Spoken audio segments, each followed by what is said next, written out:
नमस्कार, मी आपल्या सर्वांचे SMS वर स्वागत करत आहे. तर यूएसचे ट्रेड डेफिसिट जे आहे ते वाढन झालेत, इम्पोर्ट वगैरे जंप झाल्यामुळे. तर यूएसचे ट्रेड डेफिसिटमध्ये 6.2% वगैरे ग्रोथ झाली आहे. $78.2 बिलियन ट्रेड डेफिसिट त्यांचे झालेले आहे, जे की ऑक्टोबरमध्ये $73.6 बिलियन ट्रेड डेफिसिट होतं. यामध्ये 3.4% इम्पोर्टमध्ये वाढ झाली आहे यामध्ये. तर नोव्हेंबरमध्ये तर यात इंडस्ट्रियल सप्लायन्स आणि पॅसेंजर कार वगैरे जास्त इम्पोर्ट झाले आहेत. एक्सपोर्टही त्यांचा वाढलेला आहे, पण त्यामध्ये ग्रोथ वगैरे स्लो राहिलेली आहे. तर ट्रेड बॅलन्सची गोष्ट केली तर चायनाचा ट्रेड गॅप जो आहे तो $25.4 बिलियन आहे आणि युरोपियन युनियनसोबत $20 बिलियन यांचं ट्रेड डेफिसिट आहे. या मागील कारण म्हणलं तर टॅरिफ वगैरे वाढू शकते आता ट्रम्प गव्हर्नमेंट आल्यानंतर. त्यामुळे यूएसच्या कंपनी म्हणजे यूएसमधील कंपनीने आपली इन्व्हेंटरी वगैरे वाढत आहेत. त्यामुळे त्यांचा इम्पोर्ट जो आहे तो वाढलेला आहे असं सांगितलं जात आहे सध्या. तसेच जे आपलं मॅक्रोसॉफ्ट वगैरे इंडियामध्ये AI इन्फ्रास्ट्रक्चर बूस्ट करण्यासाठी $3 बिलियन इन्व्हेस्टमेंट वगैरे करणार आहे असं CEO सत्य नडेला यांनी म्हटलं आहे. सत्य नडेला तर त्यांनी यामध्ये कंपनी एक्सपांड करेल cloud and artificial intelligence infrastructure in India. तर क्लाउड सर्व्हिसेसची डिमांड वाढत असल्याने एक सिग्निफिकंट कॅपॅसिटीच्या दिशेने ते लक्षणीय योगदान वगैरे देत आहेत. त्यासोबत इंडियातील जवळपास 1 करोड लोकांना AI ट्रेन केलं जाईल 2030पर्यंत. त्यांचा AI स्किलवर भरपूर काही फोकस आहे, AI स्किल ट्रेनिंगवर.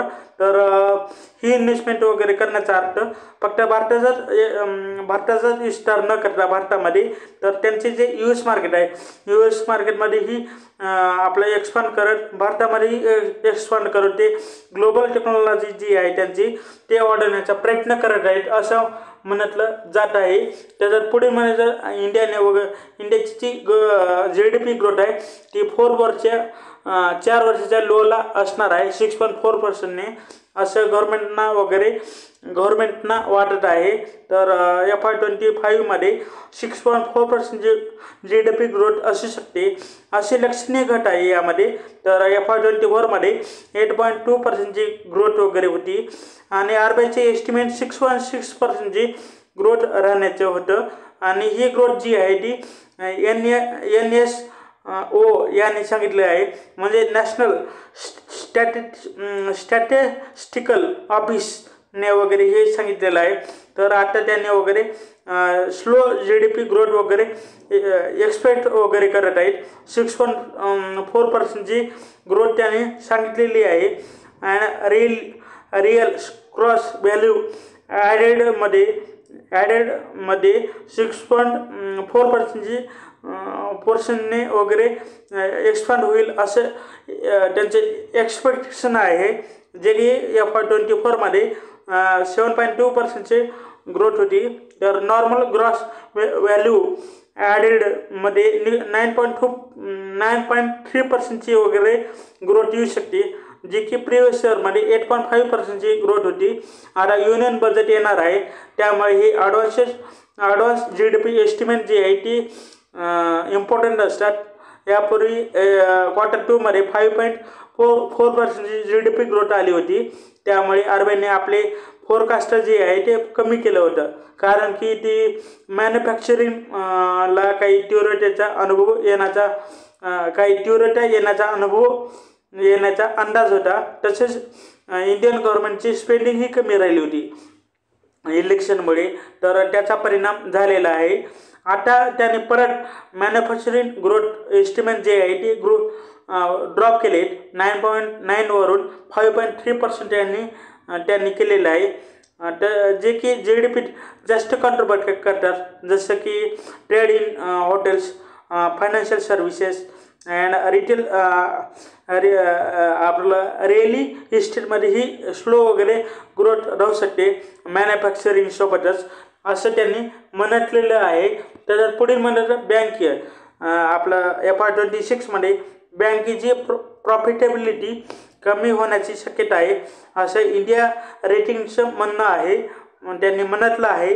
तर कारण लोक वगैरे टायमावर बँकेचे रिपेमेंट करत नाही, त्यामुळे ओव्हर बोरोविंग वगैरे वाढलेली आहे लोकांची.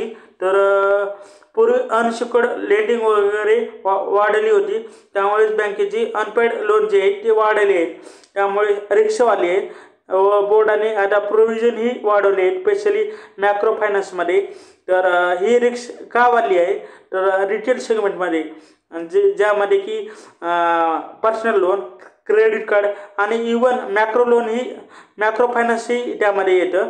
तर ओव्हरऑल बँकेचे रिटेल लोन बुक जी आहे ती लोन बुकची क्वालिटी आताही स्टेबल आहे. तर सेल्फ एम्प्लॉयचे लोन वाढले आहे, स्पेशली आपल्या यंगर पॉप्युलेशनचे इनफॉर्मल आणि सेमी फॉर्मल इन्कम सोर्सेस वगैरे त्यांचे वाढले आहेत. त्यामुळे ते लोन वगैरे त्यांनी वगैरे जास्त घेतलेलं आहे. आणि FY25 आणि 26मध्ये 13% क्रेडिट ग्रोथ येऊ शकते. आणि बँक जी NBFC आणि रिटेल सेक्टरमध्ये जी लोन देते त्यामध्ये एक स्लो डाऊन येऊ शकतं, पण कॉर्पोरेट लोन वगैरे वाढू शकतं. FY26मध्ये डिपॉझिट ग्रोथ वगैरे 12 to 13% वगैरे राहू शकते. तर तसेच NBFCची ग्रोथ जी आहे ती स्लो राहू शकते, त्यात केवळ 18.5%ची ग्रोथ सांगितली जात आहे. अँड मॅक्रो फायनान्सची आउटलुक जे आहे ते रिवाईव्ह केले आहेत आता, तर ते स्लो ग्रोथ वगैरे त्यांनी सांगितलेली आहे. तर ज्यात की एक चांगली रिकव्हरी FY26च्या सेकंड हाफमध्ये इथे चांगली रिकव्हरी येऊ शकते. तसेच ॲटो सेलचे जे नंबर आहेत, ॲटो रिटेल सेलचे नंबर वगैरे 12% डिप झाले. गुड शो नंतरही हे नंबर वगैरे कमी झालेले आहेत. तर हे जर आपण डिटेलमध्ये पाहिलं तर डिसेंबरमध्ये आणि कॅलेंडर इयर 2024मध्ये, डिसेंबर 2024 आणि कॅलेंडर इयर 2024मध्ये टू व्हीलरमध्ये 18% ड्रॉप झाला आहे डिसेंबरमध्ये, लो कॅश फ्लो आणि पुअर सेटलमेंटमुळे. अँड कॅलेंडर इयरमध्ये 11% ग्रोथ झाली, जे की 2018च्या पीकच्या जवळपास आहे. आणि पॅसेंजर व्हेकलमध्ये 2% डिक्लाईन झाली आहे डिसेंबरमध्ये, आपलं फेस्टिव्ह सीझन संपल्यानंतर. अँड कॅलेंडर इयरमध्ये 5% ग्रोथ झाली आहे. कमर्शियल व्हेकल डिसेंबरमध्ये 5.2% डिक्लाईन झाली लिमिटेड फायनान्सिंगमुळे. अँड कॅलेंडर इयरमध्ये 0.07% वगैरे मार्जिनल ग्रोथ झाली, जे की बिलो 2018च्या पीकपासून आहेत. आणि 3 व्हीलरमध्ये 4.5% डिक्लाईन वगैरे सेल्स झाले. आणि ओव्हरऑल पाहिलं तर 10.5% ग्रोथ आहे. आणि ट्रॅक्टर्समध्ये 25.7% ग्रोथ झाली स्ट्रॉंग रुरल डिमांडमुळे. आणि ओव्हरऑल पाहिलं तर कॅलेंडर इयरमध्ये फक्त 3% ग्रोथ झालेली आहे. तर त्याच्या पुढील म्हणलं काही आपल्याला रिझल्ट आलेला आहे एक सिग्नेचर ग्लोबलचा. तर त्यांचा जो सेल्स आहे तो सेल्स बुकिंगमध्ये 2% दुपटीनं वाढून ती सेल्स जी आहे त्यांची सेल्स बुकिंग वगैरे म्हणजे 2770 करोड रुपये त्यांची सेल्स वगैरे झाली आहे. तर स्पेशली गुरुग्राम येथे त्यांची डिमांड चांगली होती. कंपनी फोकस करत आहे प्रीमियम आणि मिडियम रेंज हाऊसिंगवर त्यांचा फोकस आहे. तसेच जास्त डिमांड येथूनच त्यांना चांगली डिमांड येत आहे. तसेच फेस्टिव्ह सीझन आपलं फेस्टिवल सीझनमध्ये एक स्ट्रॉंग डिमांड आली होती यांना. तर कंपनीने आत्तापर्यंत 120 लाख स्क्वेअर फीट वगैरे हाऊसिंग एरिया वगैरे विकला म्हणजे डिलिव्हर वगैरे केलेला आहे. तर त्यांच्या येणाऱ्या प्रोजेक्टमध्ये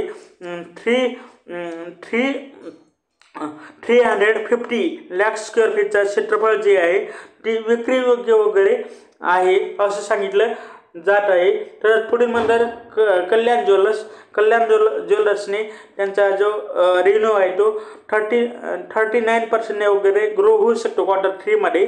अँड इंडियामधील बिझनेस त्यांचा 41% ने ग्रो होऊ शकतो आपलं रेव्हेन्यू टर्म्समध्ये। आणि हा ग्रोथ वगैरे ही ग्रोथ स्ट्रॉंग फेस्टिव्ह आणि वेडिंग सीझनमुळे आलेली आहे। तर यांचे स्टोरचा रेव्हेन्यू जो आहे तो 24%ने ग्रो झालेला आहे आणि इंटरनॅशनली 22%चा रेव्हेन्यू वाढलेला आहे मिडल ईस्टमधून। तर जेथे की अग्रेसिव्ह प्लॅन ही नाहीत कंपनीचे, इंडियामध्ये त्यांचे अग्रेसिव्ह प्लॅन आहेत। तर इंडियामध्ये 24 न्यू स्टोअर त्यांनी ॲड केले। Q4 मध्ये ही वाढवण्याचा प्लॅन करत आहेत। तर त्यांनी यापूर्वी म्हटलं होतं ते फर्स्ट शोरूम US मध्ये ओपन करणार या क्वार्टरमध्ये, तसं त्यांनी केलेलंही आहे। आणि तसं कॅन्डर्समध्ये 89% जी ग्रोथ झाली, जो की यांचा डिजिटल प्लॅटफॉर्म आहे। त्यामध्ये त्यांनी 23 न्यू शोरूम वगैरे त्यांनी लॉन्च केले। तर कल्याण ज्वेलर्सचे आता टोटल 349 शोरूम वगैरे झाले आहेत। तर त्यामध्ये इंडियामध्ये 253 शोरूम आहेत, मिडल ईस्टमध्ये 36 शोरूम अँड US मध्ये आता एक शोरूम ओपन केला आहे, ज्यातील 59 शोरूम जे आहे ते 59 शोरूम जे आहेत त्यांचे तर ते आहेत कॅलेंडरचे वगैरे आहेत। तर या पुढील क्वार्टरमध्ये कंपनीचा प्लॅन आहे 30 कल्याण शोरूम वगैरे अँड 15 कॅलेंडर शोरूम वगैरे लॉन्च करण्याचं त्यांचं टार्गेट आहे भारतामध्येच। तर FY26 मध्ये ते टोटल 170 शोरूम वगैरे लॉन्च करणार आहेत, ज्यातील 45 शोरूम वगैरे 75 शोरूम भारतात असतील, ज्यातील 15 शोरूम म्हणजे 15 शोरूम वगैरे साऊथ इंडियामध्ये असतील आणि 18 शोरूम वगैरे आपलं इंटरनॅशनल मार्केटमध्ये ओपन करणार आहे ते। तर तसंच पुढील मला टाटा स्टीलने ही आपले अपडेट दिले। तर त्यांचे जे इंडियाचे प्रोडक्शन आहे ते 6% ग्रो झालं आहे आणि त्यांच्या डिलिव्हरीज जी आहेत ते रेकॉर्ड हाय लेवलला वगैरे गेले आहेत, रेकॉर्ड हाय लेवलला वगैरे। तर इंडियाचे जे क्रूड स्टील प्रोडक्शनमध्ये 6.17% ग्रोथ झाली। येथे त्यांनी 5.68 मिलियन टन वगैरे प्रोडक्शनसुद्धा केलेलं आहे। आणि ही ग्रोथ जी आहे त्यांची जी न्यू कॅपॅसिटी त्यांनी इस्टॅब्लिश केली आहे 5 MTPAची, त्यामुळे ही ग्रोथ आलेली आहे।